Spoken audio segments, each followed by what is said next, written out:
The office door slammed open. A woman strode in. Termination letter in her manicured hand. Her smile dripped with satisfaction as she placed it on my desk. Effective immediately. HR will handle the rest. No explanation. No hesitation. She was Madison Cole, the CEO's pampered mistress. The timing on the paperwork couldn't be clearer exactly 60 hours before my $80,000 bonus would hit my account. Madison thought it was her perfect kill shot, but she had no idea. I was the one holding the detonator. My name is Emily Hart, and until 5 minutes ago, I was the chief engineer at Silverline Technologies, 36 years old, 14 years with the company, and now holding a piece of paper that declared me persona non grata. I stared at the termination letter, its corporate letterhead pristine and cold. No reason given, no performance issues cited, just immediate termination and a security escort waiting outside my office door. Madison hadn't even bothered to sit down. She delivered her message and clicked away on her designer heels, leaving behind only the faint scent of her overpriced perfume. The shock should have paralyzed me. My hands should have been shaking, but as I read through the sparse legal language, something else crept through my mind, a memory of dusty contract pages in a conversation from 3 years ago. My fingers traced the edge of the paper, and I almost laughed. Outside my glass-walled office, I could see them gathering, the vultures of corporate curiosity, pretending to check their phones while stealing glances at the drama unfolding. Sarah from accounting actually had the audacity to slow down as she passed. Her coffee cup held like a prop in a bad play. I'd trained half these people, debugged their code at 2 a.m, covered for their mistakes when client calls went sideways. Now they watched me pack my desk like I was already a ghost. The HR representative Marcus, I think his name was, stood in my doorway, clipboard in hand, face carefully neutral. Ms. Hart, I'll need your badge, laptop, and any company property. You have 15 minutes to collect personal items. 15 minutes to erase 14 years. I nodded, keeping my face as blank as his. Inside, though, gears were turning. Madison had been clever about the timing. 60 hours before my annual bonus would process $80,000 I'd already earned through blood, sweat, and countless sleepless nights. She probably thought she'd won twice over eliminating a rival and saving the company money. But Madison Cole, for all her MBA buzzwords and CEO pillow talk, had never bothered to read the fine print. I pulled out a cardboard box, how cliché, and began the ritual of corporate exile. The photo from the Denver launch went in first.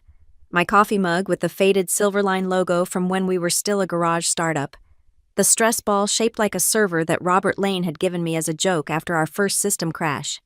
Robert, our founder, the one who'd actually understood what we were building, before Victor Hale swooped in with his venture capital and his arm candy, before Madison transformed our engineering meetings into fashion shows, Robert had insisted on that clause, buried deep in Amendment 7B of my original employment contract, the one that tied my bonus payout to something far more valuable than money.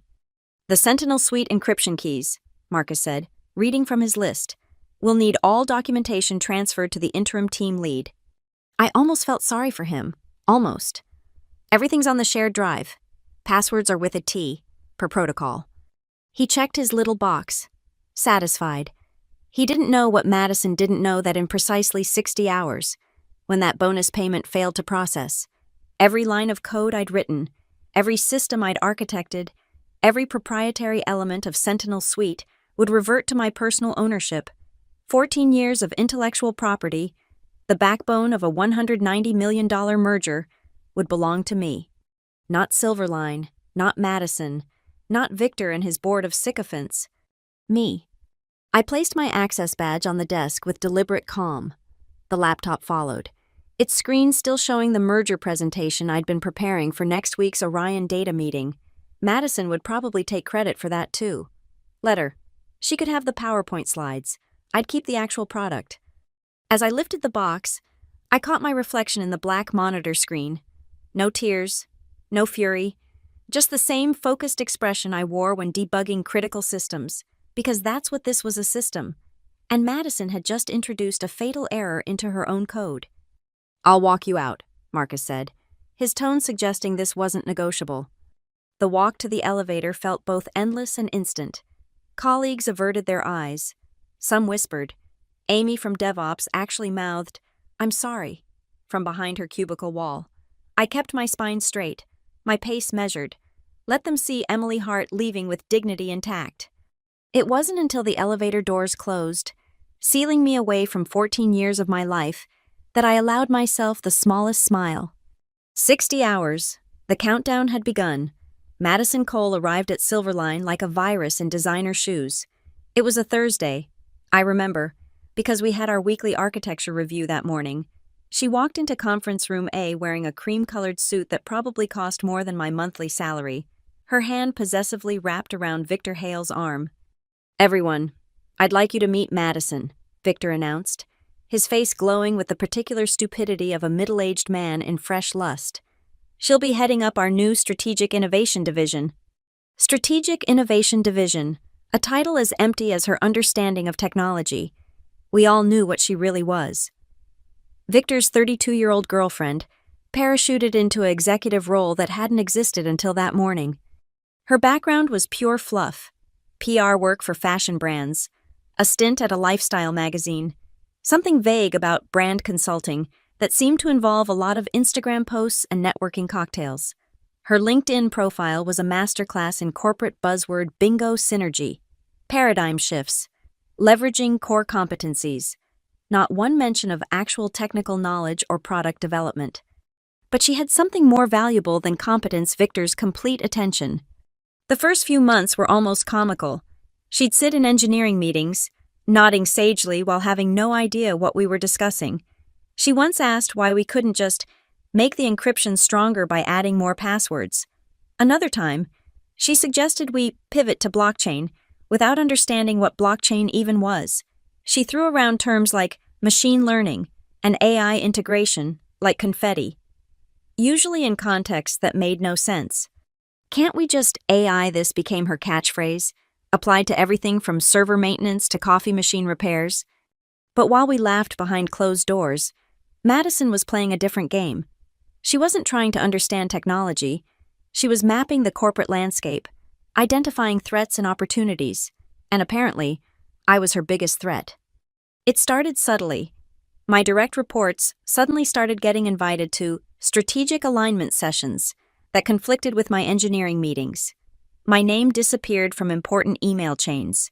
Projects I'd been leading for years were suddenly under review for innovation opportunities. She built her own little empire of yes people, junior employees dazzled by her designer wardrobe and promises of fast-track promotions. They'd follow her around the office like ducklings, tablets in hand, pretending her every word was genius. She cultivated the board members' wives, showing up at charity galas and country club lunches. She made herself indispensable to Victor in ways that had nothing to do with Silverline's actual business. The breaking point came during the Orion data negotiations. This was our shot at the big leagues, a $190 million merger that would transform Silverline from a successful security company into an industry giant. The due diligence was brutal. Orion's technical team grilled us for weeks, diving deep into every aspect of Sentinel Suite. I handled every technical session, answered every question, demonstrated every capability, 14-hour days explaining our architecture to Orion's CTOs and security experts. They were impressed, no. They were amazed. One of their senior engineers pulled me aside and said, "This is the most elegant system design I've ever seen." Madison attended exactly one meeting. She showed up 40 minutes late, mispronounced encryption as encryption, and suggested we should leverage our blockchain AI to maximize shareholder synergy. The Orion team looked at her like she was speaking Klingon. I had to spend the rest of the meeting doing damage control, subtly correcting her statements without making it obvious she was clueless. But when the preliminary approval came through, guess whose photo appeared in the company newsletter? Madison Cole, architect of the Orion partnership. She started treating me like her personal technical translator. "Emily, explain the thing about the servers. Emily, tell them about the security stuff." Always in a tone that suggested I was just the help, there to make her look good. She'd take my technical documentation, slap her name on it, and present it to the board as her innovation roadmap. The jealousy became more obvious as the merger date approached. She knew the Orion team respected me, not her. She knew that when the integration began, they'd want to work with someone who actually understood the technology. Her position as Strategic Innovation Director would be exposed as the empty title it was. Last week, she tried to assign me to the post-merger transition team, essentially a dead-end task force that would be dissolved once the integration was complete. When I pushed back, she smiled that practiced smile and said, "Emily, we all need to make sacrifices for the company's future." I should have seen the termination coming. 3 days ago, she asked for all my documentation for the transition. Yesterday, she had create new administrative accounts that bypassed my permissions. This morning, she scheduled a 9 a.m. meeting with Victor that I wasn't invited to. By 9:45, she was in my office with the termination letter. The timing was surgical. Fire me 60 hours before the bonus payout. Save the company $80,000. And remove the only person who could challenge her position in the new organization. In her mind, it was perfect. She'd eliminate the technical expert who made her look foolish, claim credit for the merger, and cement her position as Victor's indispensable right hand. Madison Cole thought she was playing chess while everyone else played checkers. She thought her Harvard MBA and CEO boyfriend made her untouchable. She thought firing me was her masterstroke. She thought wrong. Because Madison, for all her strategic maneuvering and corporate climbing, had never bothered to understand the very product that made Silverline valuable. She didn't know about the intellectual property clause. She didn't understand that without my code, Sentinel Suite was just a collection of worthless algorithms. She didn't realize that in her eagerness to eliminate a rival, she just handed me the keys to destroy everything she thought she'd won. The memory hit me as I drove home from Silverline for the last time, 3 years ago. A private dinner at the Brown Palace Hotel in downtown Denver, just Robert Lane and me, celebrating the completion of Sentinel Suite version 3.0. Robert had been drinking bourbon, good bourbon, the kind he only brought out for special occasions. His eyes held that mixture of pride and concern I'd come to recognize. "Emily," he'd said, swirling the amber liquid in his glass, "I need to tell you something about your contract." I'd assumed he meant a raise, maybe additional stock options. Instead, he pulled out a manila folder, thick with legal documents, tabs marking specific sections. "Remember when you signed your original employment agreement?" He flipped to a page covered in highlights. I had my personal lawyer add something, called it my insurance policy.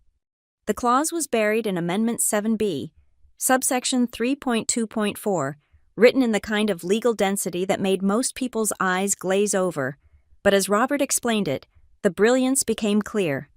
"Your annual bonus isn't just compensation," he said, leaning forward. "It's a licensing fee. Silverline pays you that bonus. They maintain exclusive rights to everything you've created. But if they fail to pay within the contractual window," he tapped the paper, "everything reverts to you. Full ownership, irrevocable." I'd stared at him, not quite believing. Everything. Every line of code, every algorithm, every system architecture, every encryption protocol, the entire intellectual property portfolio of Sentinel Suite becomes yours, personally, not shared ownership complete transfer. "But why?" I'd asked. Robert's face had darkened. "Because I know what happens when founders step aside. New management comes in. They see engineers as expendable, replaceable cogs. They don't understand that some people aren't just employees. They're the foundation everything's built on." He'd paused, choosing his words carefully. "Victor Hale is smart about money, but he's stupid about people. When he pushes me out, and you'll be vulnerable. You really think he'd fire you right before a major payout to save money and eliminate a threat?" Robert had laughed bitterly. "It's textbook corporate rating, but this clause, this is your armor. If they're stupid enough to try it, they lose everything." He'd made me read every word, understand every implication. The beauty was in its invisibility, buried among standard employment terms, referenced only obliquely in other sections. It looked like routine legal boilerplate, the kind of thing HR departments and even corporate lawyers skim past. "The bonus window is 72 hours from the fiscal year anniversary," Robert had explained. "If that payment doesn't hit your account within that window, the transfer is automatic, no court battles, No negotiations. The Copyright Office has sealed copies of all your contributions, tagged to your personal identifier, one missed payment, and every patent, every trademark, every line of proprietary code switches ownership.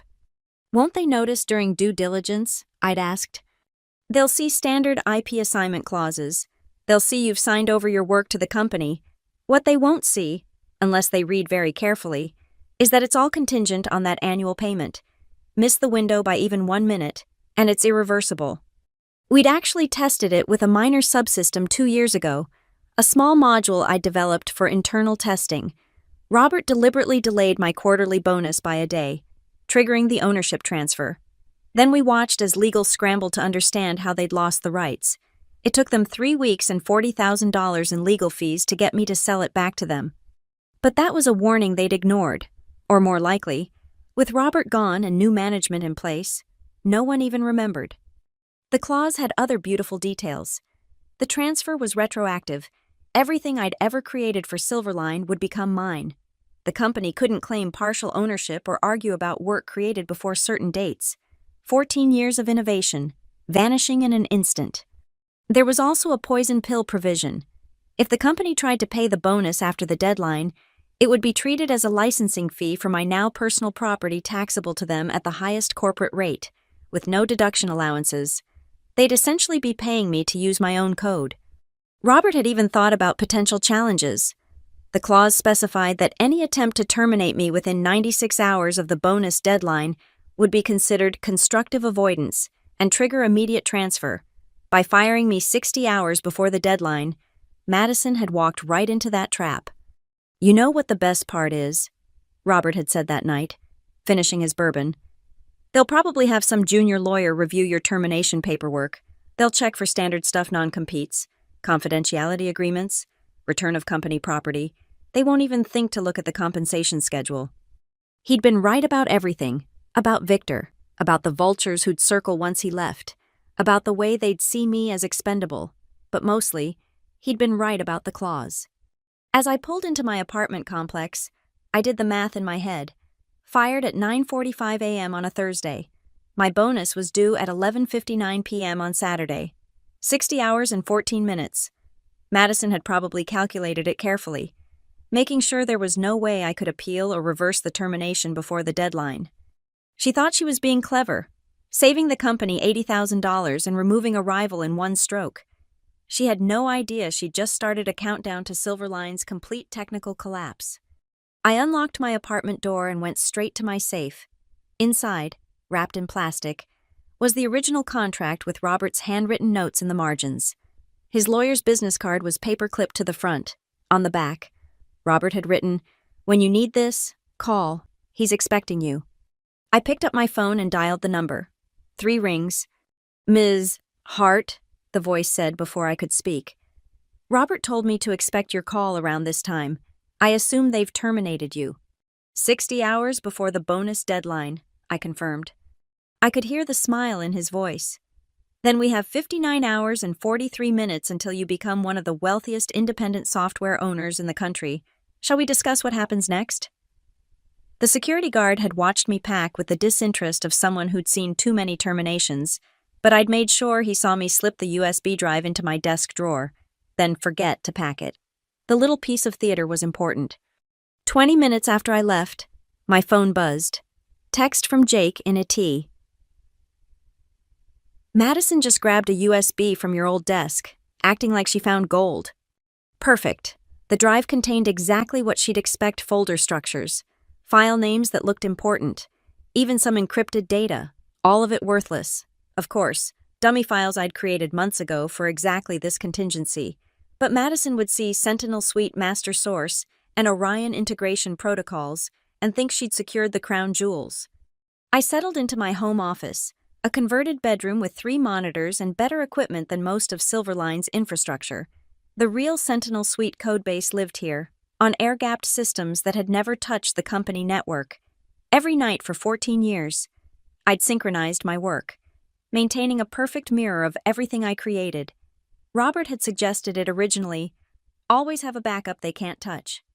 The countdown timer filled my center monitor, 59:42:16. I pulled up my employment contract, cross-referencing it with the termination letter Madison had delivered. Her arrogance was breathtaking. She'd signed it herself as acting technical director, a title that didn't exist until this morning. Victor had co-signed, but the timestamp showed he'd done it electronically at 8:30 a.m., probably from his phone without reading it. My lawyer had already filed the notification with the Copyright Office, a simple form acknowledging the pending ownership transfer per contractual terms. Government bureaucracy would process it slowly, meaninglessly, until the moment the countdown hit 0. Then every patent, every copyright registration, every piece of intellectual property would flip to my name automatically. I opened my personal email. 17 messages from former colleagues already. Amy from DevOps. What the hell just happened? Marcus from the Berlin office. Please tell me you have a plan. Even some competitors had reached out, having heard through the Valley Gossip Network that Silverline had just fired their chief architect. But the most interesting email came from an unexpected source. Sarah Vance, Orion Data's chief technology officer. Emily heard disturbing news about your departure from Silverline. This raises serious concerns about the merger. Please call me at your earliest convenience. I didn't call. Not yet. Let them sweat. Instead, I started documenting everything. Screenshots of Madison's incompetent technical emails. Recording of the all-hands meeting where she confused TCP/IP with HTML. The board presentation where she claimed credit for my work. All perfectly legal to collect. They'd been sent to my personal email or recorded in public spaces. At 2:30 p.m. my phone rang. Victor Hale. I let it go to voicemail. He called again at 2:45, then 3, then 3:15. Finally, a text. Emily, there seems to be some confusion about your separation. Please call me. Confusion, as if Madison had fired me by accident. I pulled up Silverline's internal network on my laptop. They hadn't revoked my VPN access yet. Another oversight. The panic was starting. Emergency meetings being scheduled. The legal team suddenly very interested in employment documentation review. IT scrambling to verify that all code repositories were intact. They were intact, of course. I hadn't taken anything that belonged to the company, yet. At 4 p.m., the panic escalated. Someone had finally thought to check the USB drive Madison had retrieved. The dummy files wouldn't decrypt, obviously, since they were random data pretending to be encrypted files. But to Madison, it must have looked like I'd sabotaged them. Her email to the entire tech team was a masterpiece of barely contained hysteria. All hands meeting at 4:30 p.m., mandatory, bring all Sentinel Suite documentation. I imagined the scene. 24 engineers crammed into a conference room. Madison demanding answers to questions she didn't understand, trying to verify that the product still existed. Someone would eventually check the Git repositories, see all the code still there, and reassure her. But doubt would linger. What had Emily done? What trap had she set? At 5:15 p.m., Jake sent another text. Mad Madison just screamed at 3 engineers, claims we're hiding something. Victor looks ready to strangle her. The beautiful irony was that I hadn't done anything malicious. No sabotage, no deleted files, no logic bombs. I'd simply walked away, taking nothing but the knowledge that in 54 hours and change, everything would legally be mine anyway. At 6 p.m., another call from Victor. This time I answered. Emily. His voice was carefully controlled. I think there's been a misunderstanding. No misunderstanding, I said calmly. Madison delivered my termination letter this morning, effective immediately, very clear. Yes, but perhaps we were hasty. Would you consider? Victor, you signed the termination yourself. Timestamp shows 8:30 a.m. That's not hasty. That's premeditated. Silence. Then, what do you want? Nothing. I'm complying with all termination requirements. Returned my laptop, badge, and all company property. I haven't accessed any company systems or contacted any clients. All technically true. The USB drive. What USB drive? I asked innocently. I returned all company property to Marcus from HR. Check his list. More silence. He was trying to figure out the angle. The trap. But he was looking in the wrong direction. He thought this was about revenge for the firing. Maybe industrial espionage or client poaching. He couldn't conceive that the real threat was already in motion. triggered by his own signature. Emily, if you're planning something. I'm planning to enjoy my weekend, I said. 54 hours of freedom sounds wonderful. I hung up. My laptop showed more activity. Legal department downloading every contract from the past 15 years. HR scrambling through employment agreements. Someone had even started reviewing security footage from this morning, probably looking for evidence I'd stolen something. They were looking for crimes that didn't exist, while missing the perfectly legal catastrophe heading their way. The countdown timer ticked steadily, 17:42. I poured myself a glass of wine and started writing a little script. Nothing malicious, just a simple program that would monitor patent office databases for ownership changes, set to send me a notification the moment everything transferred. Madison thought she'd been so clever, timing my termination to avoid paying the bonus, but she'd forgotten the first rule of engineering: every system has dependencies. And she'd just broken the most critical one. Friday morning, 7:20 a.m., the tech news sites were already buzzing. Silverline CTO, abruptly terminated days before major merger. TechCrunch. Sources key engineer behind Sentinel Suite fired without cause. The information. Orion Data requests emergency meeting over Silverline concerns. Reuters. My phone had been ringing since 6 a.m. Reporters, headhunters, competitors, I ignored them all, focusing instead on the email that had arrived at 6:45. From Sarah Vance, CTO. Orion Data subject. Urgent. Contractual concerns. Emily. Our legal team has flagged critical issues in Section 12 of the merger agreement, specifically the key personnel and licensing provisions. Your termination appears to violate representations made by Silverline regarding technical continuity. We need immediate clarification on the following. 1. Who holds signing authority for Sentinel Suite licensing agreements? 2. What is the status of intellectual property assignments? 3. Can Silverline demonstrate clear ownership of all critical patents? The merger cannot proceed without these assurances. Our board is meeting at noon. Please respond at your earliest convenience. Sarah. I crafted my response carefully.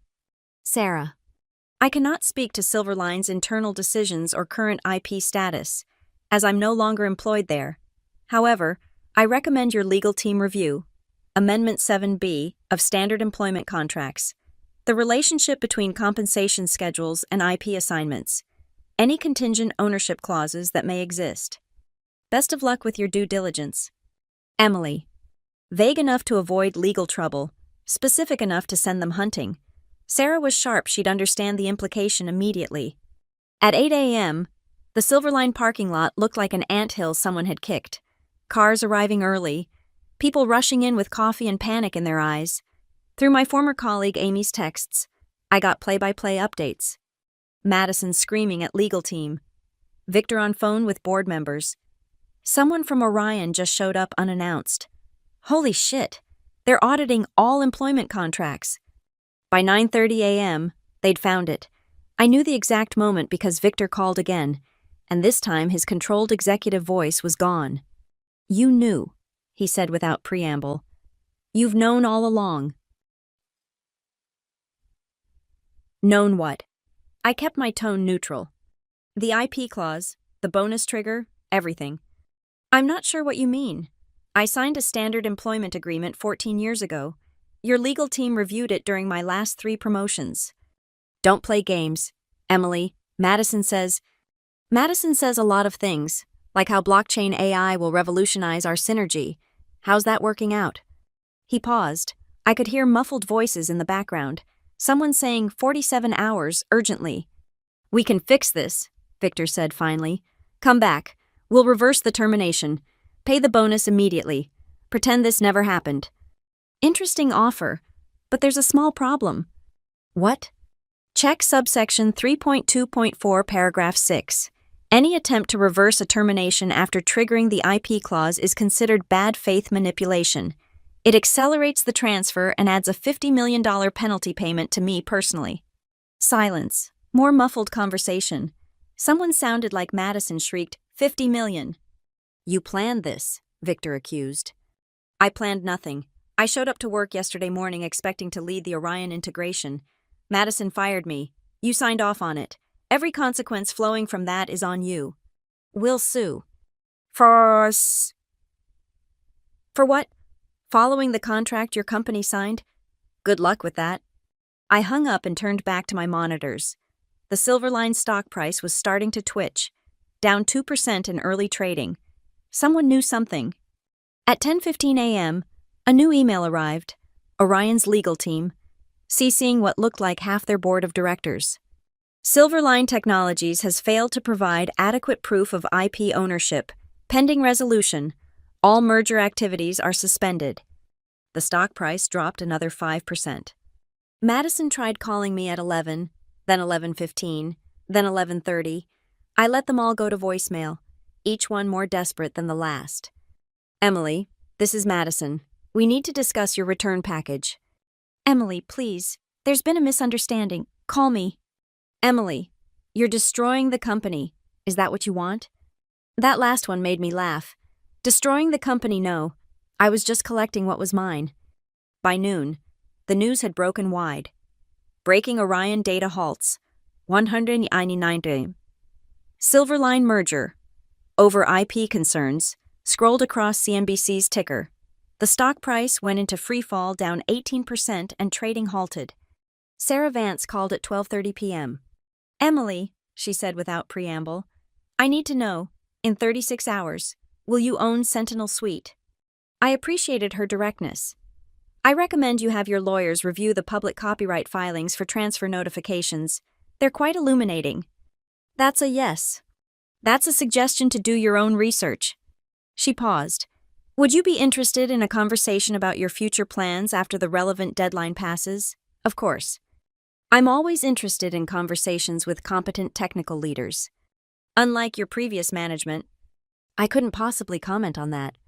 Sarah laughed. I'll call you Sunday afternoon. The rest of Friday became a blur of cascading consequences. The board called an emergency meeting. 2 institutional investors issued statements of concern. A shareholder lawsuit was filed by 3 p.m. inevitable vultures smelling blood. But the killing blow came at 4:47 p.m. buried in a single paragraph of a Wall Street Journal article. Sources familiar with the matter indicate the dispute centers on an unusual employment clause that could transfer core intellectual property to a former employee. If confirmed, Silverline Technologies may lose exclusive rights to its flagship Sentinel Suite platform, rendering the company essentially worthless. The after-hours trading was a massacre, down 41% before the markets closed. My countdown timer read 31:12. Madison's final voicemail came at 9 p.m. She was crying. Please, Emily, please, my career, everything I've worked for, it's all falling apart. Whatever you want, just name it, please. Everything she'd worked for. The woman who'd been handed an executive position because she was sleeping with the CEO, who'd fired me to steal an $80,000 bonus and eliminate a rival, who'd spent 2 years taking credit for other people's work. I deleted the voicemail and went to bed. The timer would keep counting down without me. Saturday morning erupted like a bomb going off in slow motion. The Financial Times ran it above the fold. Silverline Technologies faces existential crisis as IP ownership questioned. The article was devastating, methodically laying out how a single employment clause could destroy a company worth hundreds of millions. By 8 a.m., Hatch Silverline, collapse was trending on Twitter. Someone had leaked internal emails, Madison's panicked messages to the tech team, Victor's desperate attempts to reach board members, legal's frantic search through 14 years of documentation. The tech community was having a field day. This is what happens when you let non-technical people run technical companies. One viral tweet read, accompanied by a screenshot of Madison's LinkedIn claiming she architected the revolutionary Sentinel Suite platform. The Silverline parking lot looked like a war zone. News vans lined the street. Security guards blocked the entrance, checking badges with unusual scrutiny. Through the windows of the executive floor, figures could be seen pacing, gesticulating, occasionally throwing things. Amy texted me updates as every hour. Board member just stormed out. Madison locked herself in her office. Victor throwing Madison under the bus to anyone who'll listen. Legal team just quit en masse. At 10 a.m., Orion Data released a formal statement. After extensive review, Orion Data is terminating all merger discussions with Silverline Technologies effective immediately. Due diligence has revealed insurmountable concerns regarding intellectual property ownership and technical leadership stability. We cannot in good conscience proceed with an acquisition where core assets may not be legally controlled by the target company. The statement was signed by their entire board. No ambiguity, no room for negotiation. The merger was dead. Silverline's stock price, when markets opened, fell 63% in the first hour. Trading was halted 3 times. CNBC ran a special segment, The $100 million Firing, How One Termination Destroyed a Tech Company. They'd found my old conference presentations, photos of me accepting industry awards, quotes from clients praising my work. They'd also found Madison's Instagram, full of champagne toasts and designer handbags, posted during the exact hours when critical system failures had occurred. The contrast was brutal. At noon, the board acted, a terse press release. The board of directors of Silverline Technologies announces the immediate termination of Madison Cole as Strategic Innovation Director and the resignation of CEO Victor Hale.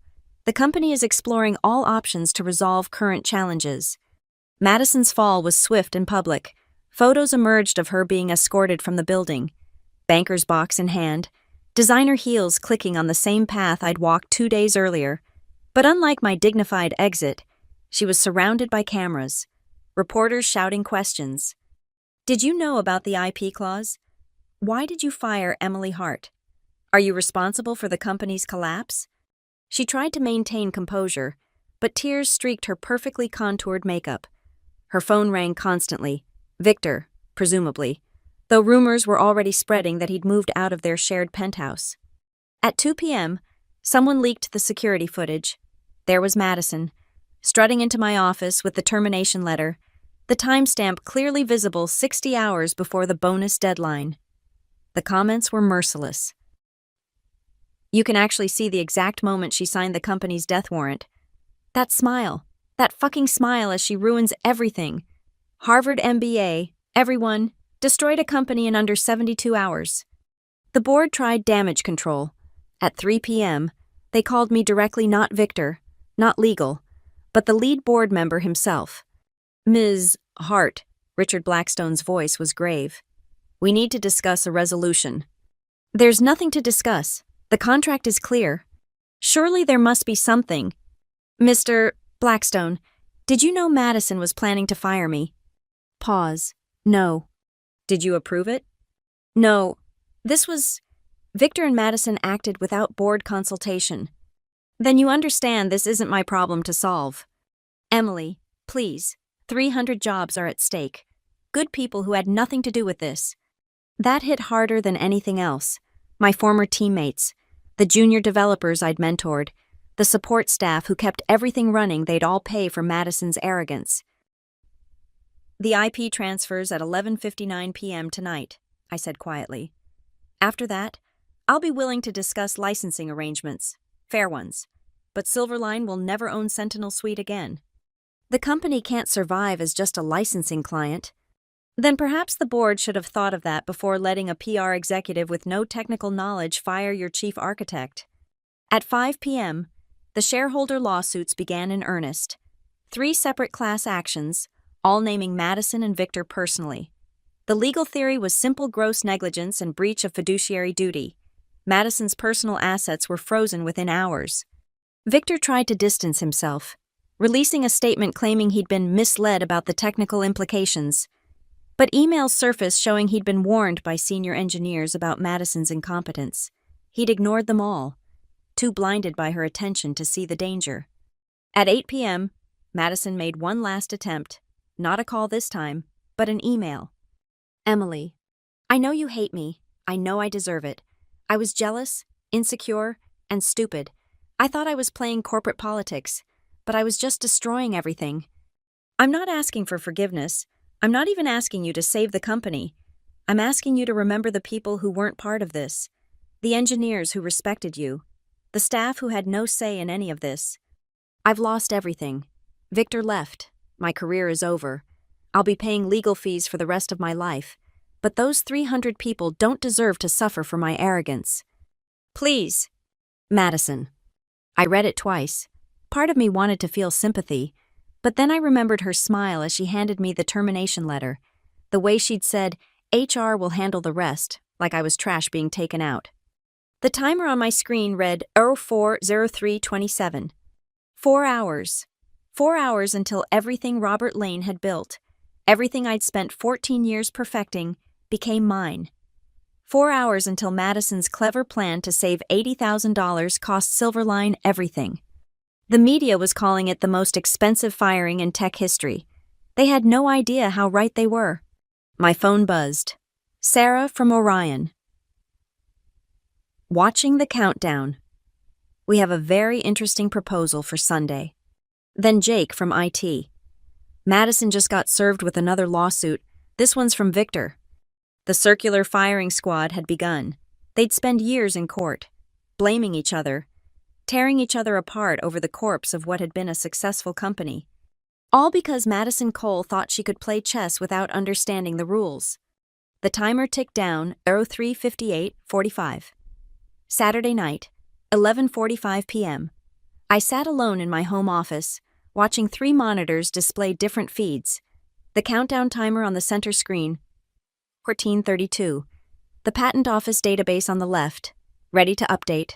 On the right, my bank account, waiting for a notification that would never come. The $80,000 bonus would not be deposited. That ship had sailed when Madison handed me the termination letter, but in 14 minutes, something worth infinitely more would become mine. My phone sat silent beside me. The calls had stopped around 10 p.m. Even the reporters had given up. Everyone was waiting for the same thing. 11:50 p.m. I opened a bottle of champagne, not the expensive kind Madison would have chosen, but a decent Prosecco I'd been saving. The cork popped softly in the quiet apartment. I poured a single glass and held it up to the screen. Thank you. Robert, I whispered to the empty room. You saw this coming 3 years before it happened. 11:55 p.m. 00:04:00. The patent office system began updating, early. My script caught the first changes, preliminary flags switching from assigned Silverline Technologies to transfer pending Emily Hart. 11:58 p.m. 60 seconds. After 14 years, after countless sleepless nights, after building something remarkable only to be discarded like garbage, it came down to 60 seconds. 11:59 p.m. 00:30. I thought about Madison, probably watching the same countdown from wherever she was hiding, about Victor, consulting with lawyers who couldn't help him, about the board members who'd let it happen. 11:59:45 p.m. 00:15. The script started pinging, patent after patent, copyright after copyright, trademark after trademark, line by line. Sentinel Suite was becoming mine. 11:59:55 p.m. 00:05. 4, 3, 2, 1. 12:00 a.m. Sunday. The center monitor flashed, transfer complete. Every single piece of intellectual property I'd created over 14 years, the encryption protocols, the architecture designs, the algorithms that made Sentinel Suite revolutionary now belonged to me personally. Not to Silverline, not to Madison, not to any company. To me. The patent office database confirmed it. Hundreds of entries, all showing the same thing. Owner Emily Hart, individual. The automated email from my lawyer arrived seconds later. Congratulations. You are now the sole proprietor of one of the most valuable security platforms in the industry. I took a sip of champagne and opened my laptop. Time to send one final email. Board of Directors, Silverline Technologies. As of 12:00 a.m. Sunday, I have assumed full ownership of all Sentinel Suite intellectual property per the terms of my employment contract, Amendment 7B, subsection 3.2.4. I am willing to discuss licensing arrangements that will allow Silverline to continue operations. My lawyers will contact you Monday morning with terms. To the 300 employees who had no part in this, I have not forgotten you. Any reasonable agreement will prioritize your job security. To Madison and Victor. You played a game you didn't understand, with stakes you couldn't comprehend. You thought you were saving $80,000. Instead, you lost everything. Emily Hart, owner, Sentinel Suite Technologies. I hit send and leaned back in my chair. Within minutes, my phone exploded with notifications. But I ignored them all. There would be time for negotiations, for rebuilding, for deciding what came next. But tonight, in this moment, I simply sat in the quiet satisfaction of justice served. Madison had walked into my office with a smile, thinking she was delivering a killing blow. She'd calculated the timing perfectly 60 hours before my bonus would be paid. She'd been so proud of her cleverness, so confident in her victory. But she'd never bothered to read the fine print, never bothered to understand what she was destroying, never bothered to respect the person who'd built everything she took credit for. The empty USB drive I'd left as bait, the panic in her voicemails, the public humiliation as she was escorted out, the lawsuits that would drain her for years, even Victor abandoning her the moment things went bad. It was poetic, really. She'd wanted to be seen as a strategic genius, but she'd only proven what everyone suspected: she was nothing but an empty suit playing dress-up in a world she didn't understand. My phone buzzed, a text from Sarah at Orion. Congratulations on your new ownership. Shall we discuss building something better? I smiled and typed back, Sunday afternoon. Let's talk about the future. The champagne glass caught the light from my monitors, sparkling like the opportunity ahead. Silverline would survive. Probably. As a client licensing my technology, Madison would disappear into obscurity and debt. Victor would find another company to raid, though his reputation was permanently stained. And me, I'd gone from fired employee to owner of technology worth hundreds of millions, all because Madison Cole couldn't resist saving $80,000 and removing a rival. The clock on my screen showed 12:15 a.m., 15 minutes into my new life as an independent technology owner, 15 minutes since Madison's clever plan had completely backfired. I closed my laptop and finished my champagne. Tomorrow, the real work would begin. Lawyers, negotiations, building something new and better. But tonight, I'd earned this moment of quiet triumph. Madison had thought she was playing chess. She never realized I wasn't playing at all. I was just waiting for the clock to run out. Thank you so much for listening to this story of corporate revenge and poetic justice. I'm curious, where are you listening to this tale from? Drop a comment below and let me know what country or city you're from. I love connecting with listeners around the world. If you enjoyed Emily's triumph over Madison's arrogance, please subscribe to the channel and share your thoughts. What would you have done in Emily's position? Would you have saved the company or let it burn? Let's discuss in the comments below.